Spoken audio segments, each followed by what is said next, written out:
Subscribe कीजिए भक्ति विहार YouTube channel को और देखते रहिए इसी तरह का भक्ति वीडियो।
रहो मन में दी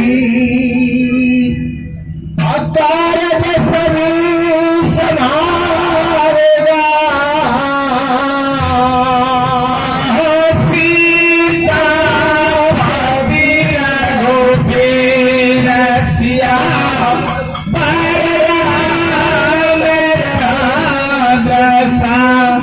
कर जीव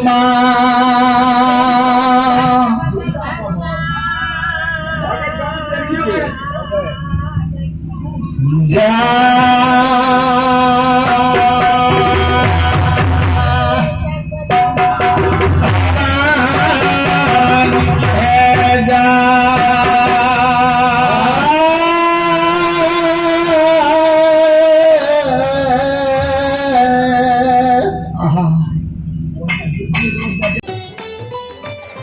सब्सक्राइब कीजिए भक्ति विहार यूट्यूब चैनल को और देखते रहिए इसी तरह का भक्ति वीडियो।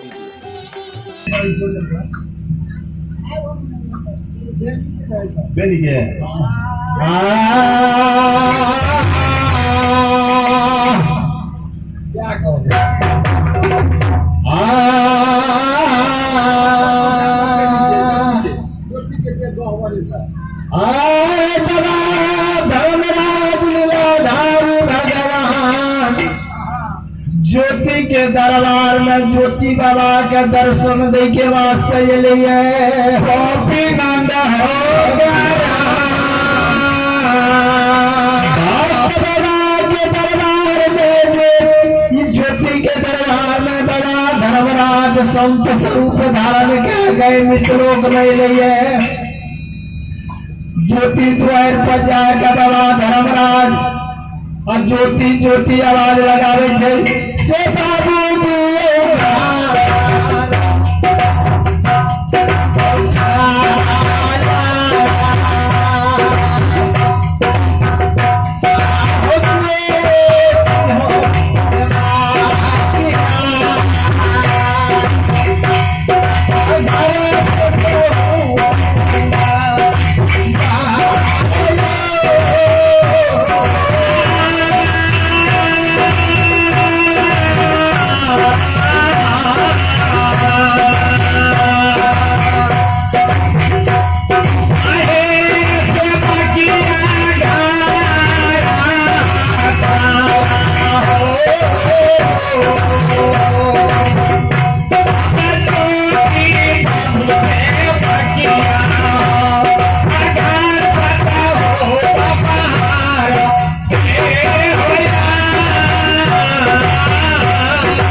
मंदोदरिया माँ की गिर गई है, निकल गया।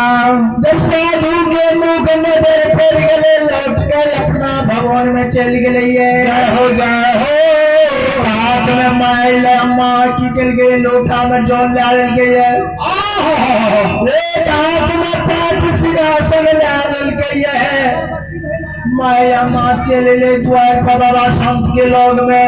जय हो बाबा संत के लोग में ले पांच सिंहासन बिछा दिल के, लोटा के जल रख दिल के आराम हो। अम्मा निकल गई है तो दसो नौ कल जोड़ के की कहे थे बाबा संत में पाए जाए की कहे से बाबा संत माय के श्री मुख से आशीष दे छे। आज से माता है गई तू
सब्सक्राइब कीजिए भक्ति विहार यूट्यूब चैनल को और देखते रहिए इसी तरह का भक्ति वीडियो।